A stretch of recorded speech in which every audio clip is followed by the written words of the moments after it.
Abantu amasonto kaShembe are the most selfish people I've ever met. Endlini emnyama. Endlini emnyama bas-selfish labantu laba. And angendaba ukuthi ni-receive kanjani because vele iyathungala enenxeba. But lokho ezokhipha namhlanje most iyakwazi.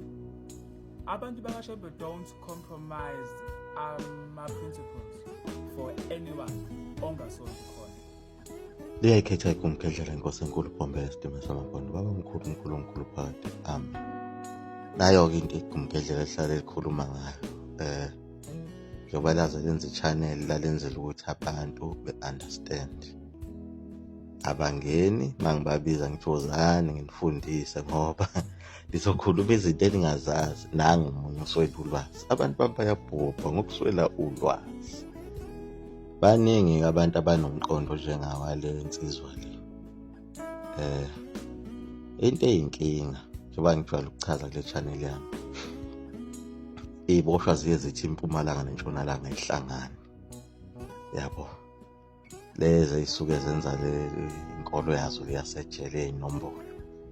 Kunezinto vele ingahlangana. Ngithi njengoba igumkedlela liwuchazile umlando ukuthi thina sicolonizwe kanjani. Safakwa impilo namasiko ase-Europe. Wafika imishini, zafika nonkulunkulu bazo namasonto akhona. Kanjalo asicolonize abasiphuca ubu-Afrika. Omama ngalesa sikhathi iqala-ke lenkolo. Kwakuthiwa mayithi uyangena egqoka inhloko kuthiwa kayikhumule. Mayifaka isidwaba naso kuthiwa kasikhumule. Ubaba mayifaka ibheshu kuthiwa kalikhumule. Bese kuthiwa ubaba mayinabafazi ababili abathathu abane abahlanu noma ngabe bangaki abeganwa kabantu oqala kakhulu njengoba oyibhebhu nje babe nabafazi abako-60. Kwakuthiwa-ke kuleli sonto lahla labafazi nazo zonke lezi ngane zabo mususala nomfazi oyedwa. Wakujwayele ukuthi-ke kugcine sekuwina lo uyena omncane umfazi okuyena ozongena naye lapha esontweni. Lapho kwaqala khona ondinga sithabeni, abantu abahlala emgwaqeni, yonke into abantu abanganamakhaya. Abanye-ke babeshiwa. Sazoyikhuluma indaba le yomunye ubaba naye owabanjwa uShembe lana ukuthi ulahle unkosikazi emakhaya. Naye wayesonta kuze imishini. Wagcina sebalekile ethi ufuna ukubuyisa unkosikazi wakhe. Wagcina futhi engasambuyisanga esesonta ekuphakameni. EseyiNazaretha likaShembe. So-ke engizama ukukucacisa la ngesikhathi-ke sefika kuShembe wasebuyisa u-African. So ngesikhathi ebuyisa u-Afrika angithi singabantu abamnyama sonke sihlezi ndawonye. Abantu bahlukana phakathi. Laba abanye babesathanda ukuphila impilo yase-Europe basala ngaphandle. Laba sibabiza namhlanje ukuthi ama-Christians. Ukuyibona abagcine sebezala bonke abantu abanjengalo okhulumayo inzalo yakhona. So bagcina bengayibambanga-ke le mpilo yamasiko esasinikwa uNkulunkulu wakudala wasemandulo. Nendlela ngoba isizwe nesizwe sinendlela esivunula ngayo. Abapedi, abaTswana, abeSuthu, amaswazi, amaVenda, amaZulu, amampondomisi. Iyona une-dress code yakho kukhombisa ukuthi wena you are African. Bese-ke kuhlukana-ke ngamahlela khona ukuthi i-African eyini, ayimshangane, wamnyimbane, kanjalo. Inkinga ekhona-ke sinabantu abamnyama abahlukene iy'gaba eziwu-2. Sinabantu abangama-Europeans amnyama. Bese siba nabantu abangama-Africans amnyama. So la masiko ayashayisana. Njengoba uShembe wathi mayifika wasebuyisa imikhosi yasemandulo, imigcaco yasemandulo. Kwababa-prophetic abasho njalo ukuthi mayifika uzobuyisa imigcaco yasemandulo nemikhosi yasemandulo njengoba sasinemikhosi yokweshwama nazo zonke lezo zinto. Wathiwa zizobuya. kwathiwa abantu bazobuya bezoshada ngendlela ababeshada ngayo endulo yesidwaba. Kuzobuya imkhehlo, kuzobuya imemulo, kuzobuya imhlonyana, kuzobuya isabatha. Angithiya likhotha na isabatha. Isabatha kwakuvele kuyinto yala, hhayi ukuthi into yasesontweni yakwaShembe, into yama-Africans ayihlonipha ngayo uNkulunkulu, njengoba wathi uNkulunkulu mayesedala izulu nomhlaba wayesephumula ngalolu suku. And abelungu kulamakhalenda abo abawashintshile, njengoba kuno-Julian calendar, Gregorian calendar, Hebrew calendar, benza sure ukuthi lolu suku abaligodluzi. Kuwo wonke amakhalenda lusahlezi kuleyo ndawo, aliphazamisekile. Ngenxa yani abelungu bayamazi uNkulunkulu, babenzela ukuthi thina siyikhethele thina. Kungabi khona ukuthi ngelinye ilanga bethola isono uNkulunkulu ukuthi bayasiphoqelela ukuthi thina sithathele amasiko abo, silahle ukuhlonipha uNkulunkulu ngesabatha.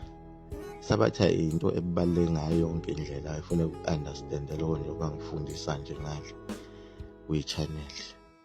Ukungcwaba umuntu ngesabatha akuvumelekile, and uma iNazaretha like lafika kulowo mngcwabo kufanele lithi seza nje sanguNkulumise, ngoba lizogqilaza lo muntu oshonile. Ngoba iNazaretha lifundisiwe ngesabatha ukuthi isabatha liyini. So uma ungazi uNkulunkulu uya-understand ukuthi awazi, yabo.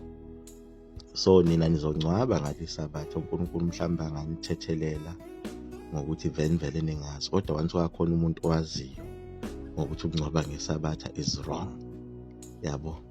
Ukuthi ugqobhoze umhlabathi kaNkulunkulu ngesabatha, emini ilanga libalele ningcwaba umuntu ngebhokisi, konke lokho ku-wrong. Kodwa ngenxa yani safundiswa phela ama-westerns, uyibona sifikela nalento. Kodwa once wafika umuntu oyiNazaretha, umthetho lapho usuyashintsha-ke, ngoba usekhona yena. Senizogqilazeka-ke nina nigqilaza leli Nazaretha akhala ngalo ukuthi alizongcwaba.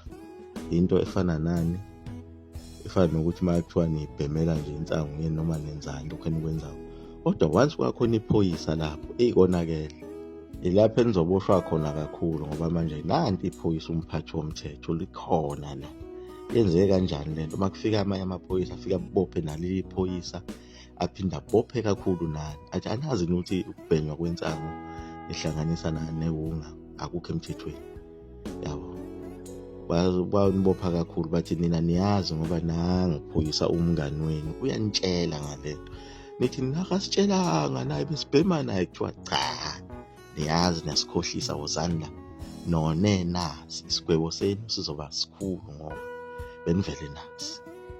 So ilapho-ke kufike kunga-understandeki-ke amaNazaretha kanye nabantu abayinikele empilweni yesilungu, futhi abangafuni ukuthi bebuyele e-Afrika, ngoba laba bantu noma ungabatshela kanjani, njengoba ngibafundisa nje, abezwa abanye bajike bezongiphikisa khona lapha, ngoba amaNazaretha asezincengele ngayo yonke indlela kubantu, kodwa abantu asebamukela impilo yase-Europe abawamukeli ngisho ngenzani iNazaretha, ngeke beze belikhulume kahle laba bantu.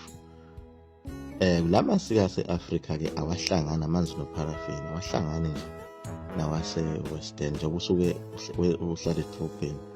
Uma kuthi uhlaba inkomo nje edrobheni, angithi uyazi ukuthi abelungu benza njani, bakubizela o-SPCA nayo yonke iy'nhlangano lezi kuthiwa wena uhlukumeza iy'lwane. Angithi yabo awahlangani namasiko. Iyo-ke lento kube sengathi amaNazaretha ayabahlukumeza abantu, kanti hhayi ukuthi ayabahlukumeza. Inkinga wona aphila African life e-Afrika, nina niphila i-European culture. Even ikhuluma iNazaretha uyazi ukuthi ikhuluma indoda nje, futhi yesuke ingancenga, ngoba vele African akuncengwa, into ibekwa nje iqonde ibe njalo. Nalana-ke endabeni ukuthi kuthiwa-ke ngoba uyakhuluma indaba yokudla, nawo-ke amaNazaretha ngibuye ngiwahlabeke lapha ekudleni ukuthi uma wenza umcimbi weNazaretha ungahlabi inkomo ibe yodwa.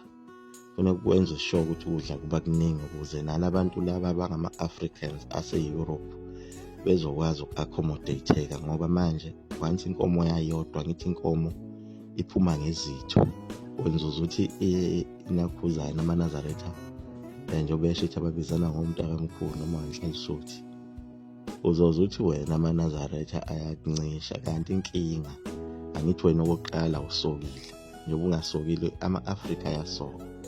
Umuntu osokile uclean. Wena unani laphaya, unophuthu kuleya ndawo, so akakwazi ukuhlangana nawe edle nawe, futhi awasazi isimo sakho. Kade mhlawumbe ulele nomqwayisi, yabo, wanthi nazodla ugqokweni nomuntu onjalo, lo muntu uyaningcolisa. Even nje ngosiko lwakhona lesiZulu kunjalo. Nomfowenu uma ningazwananga naye, ningakathithelelani, anivumelekile ukuthi nidle ogqokweni olulodwa, ngoba ubuthakathi lobo, yabo. Ungafa ngisho umuntu ekhaya ngenxa yokuthi nenze leyo nto nina, nashayana ngezandla, nathathana u-5, nathi hayi mfethu grand, hari bra wami, yabo. Lokho kuzodala ukufe emndenini. Ngathi ubona emva kwalokho kade senidla lapho kumcimbi bese yafuma. Kanjalo-ke umuntu oyinazaretha akakwazi ukudla nawe ngoba akakwazi ukuthi uphila impilo. Ngenzeka kade ugwaza umuntu ngayizola esportini la kade uphuza khona noSikansonso noma Bhiyo yabangani bakho, usuyabuya uzodlala esithebeni nezandla ezinegazi kanye nani, njengoba unejwabu nje linani ijwabu lakho laphaya, yabo, ngiyonakala. Kanti amaNazaretha ngapha njani, asokile. Kanye nomqwayizo kadulele naye obenjani, obekhiphe isisu, uzongena la ugqokweni, uzodla nabantu akade belindile, abayigwemayo lempilo bona, ngenxa yokuthi benzela zona lezi zimo zokuthi behlale beclean. Wena usuyifuka uyingcolisa, uyabuya ufuna uzongena phakathi kwawo. Okunye-ke njengoba ngisho ukuthi ise-African religion, so inyama iphuma ngezitho, ukuthi inhloko ibheke ey'nsizweni laphaya nomkhono wakhona. ENazaretha-ke kuney'nsizwa zakhona lezi nhlanhlisuthi, so inhloko izophuma izoya kubo lapho wena ungakukwazi ukungena, ngoba awukho ngisho ngaphansi kwebutho-ke langakini kwaZulu. Awubuthiwe futhi awulona iNazaretha, yabo, awuyona inhlanhlisuthi. Uyini? Uyi-freelander. Ilo muntu abathejele ubani?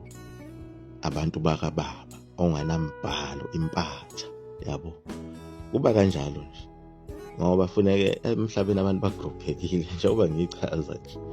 So wena uzothi uma ufika emshadweni uyibona ungakwazi ukuthola le nyama ngenxa yokuthi ngeke kuhle umuntu kababa nabantu abanombhalo, yabo.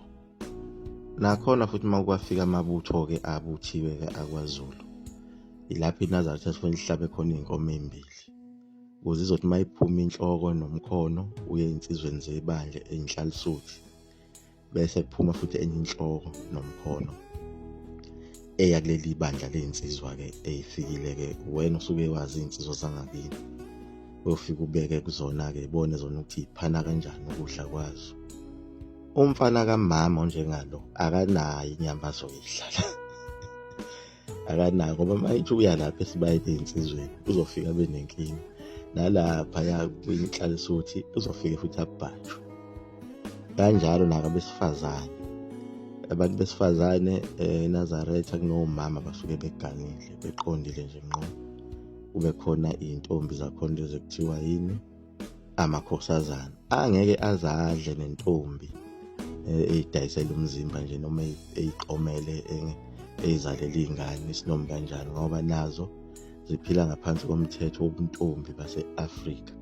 Njengoba usukubona iy'ntombi zomhlanga nje, ngeke kungene noma ubani lapha phakathi ukuthi uzongena nje phakathi kwaleza ntombi.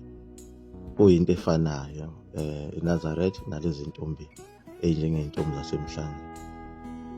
Bese kuthi-ke amakhosazana entethelelo. NgokwakwaZulu intombi isuke isithola umntwana, kuney'ndlela ebihlanjululwa ngazo kanjalo. Makudliwa kukhishwa iy'thebe, iphiwa omama, hlala emva komama, kube yibona abayiphayo ukudla nge-order yakhona. Intombi lezi amakhosazana nawo kwaZulu kunendlela abaphiwa ngayo ukudla, bathola ukudla kwabo kunenyama yabo eqondene nabo. So-ke makusuke kuthiwa-ke sekumiswe ngalolu hlelo engikhuluma ngalo, wena osuke uyifakela iy'mpahla zakho intombazane uyigqokela amabhuluku, awukwazi ukusondela, yabo, ngoba la makusetshenziswa usiko lesintu basuke bevunule, yabo. uma ukuthi amaNazaretha nawo ngeke futhi akuvumele ngoba yini uyi-freelander yabo, uphila impilo engaqondakali, awugrupheke ndawo. So nawe ukuze accommodate-eke kufanele ugrupheke wazi ukuthi cha siqhamuka sizintombi zesigodi esithize yabo. Njengoba ngichaza ukuthi kunamabutho, amabutho mayeza eza ney'ntombi ey'suke y'sina ingoma zakwaZulu yabo. Igroup-ke kanjalo mase kuba le yamaNazaretha. Ayikho inyama lapha ukutholakala ukuthi inyama yabantu abangazazi ukuthi bangobani. Futhi amaNazaretha awakwazi ukuphekelwa ilabo mama laba basemalokishini abayiphilela noma yiphi impilo, labo mama abangathwali ngisho emakhanda, abangafaki idwaba, awungazi noma bayalotsholwa, mhlawumbe walotsholwa ngemali, alotsholwanga nankomo, akasitanga nasesigcawini, akafaki isidwaba kenzile ukuthi yabo labo mama laba babuye bebe no-Ben 10. So awukwazi ukuthi-ke wena ungathi ngapha ufike walinda, emva kwalokho usuzophekelwa ukudla, uphekelwa umuntu ongaziwa ukuthi onganasigcawu yabo. Ophila impilo esinomi kanjani, uthandana ney'ngane ey'ncane, umama akashuqule ekhanda, wenza yonke le nto le yabo. Kumi kanjalo ngicabanga ukuthi nale ndoda abayistitcha-ke abanye bayikhombise mhlawumbe iphenduleke ngoba angibi nokuhlambalaza umuntu ngilwa nginikeza ulwazi. Kodwa isolution yalokhu uyabona nje wena uma ungekho kulezi nhlelo, ungelona iNazaretha, ungekho emabuthweni akwaZulu, uphila impilo yase-Europe, hlala laphaya esontweni lakho lase-mission. Ayihlangani lezi zinto ngoba nakhona uma engasuka amabutho akwaZulu aye emcimbini yenu lapha esontweni, ngafike kuginqika ihlalo yabo, ngonakala bazoniphazamisa. Kahle kahle uma usuyinikele empilweni ethile yase-West ihlala kuyo, nawe musu ukuhamba ugcogcoma ukuthi ufuna manje ukuthi uzofuna ukuzosizwa amaNazaretha noma ufuna ukusizwa izinsizwa zesiZulu ey'phila isintu. Zimbeleni iy'ngcwaba lenu ngesabatha nizenzele konke ngoba amangcwaba nje abantu bahambelwa abantu abayiphuzela utshwala emakhaya yabo, iy'nsizwa ey'phila isintu yabo. Amakholwa nje especially Christianism, le nto nje inkolo kahle kahle iyakwehlukanisa. Uma usenkolweni yase-Europe uphila e-Europe, uma use-Afrika use-Afrika. Manje ngesikhathi ukuphoqa wena ukuhlangana, ilapho uzoqala khona ukubona iy'nkinga nokubona izinto ey'wrong ngenxa yokuthi uphambana amasiko. Iyaguqa lapho ekumpela. Zulu amafutha omkhofu 20 Amen.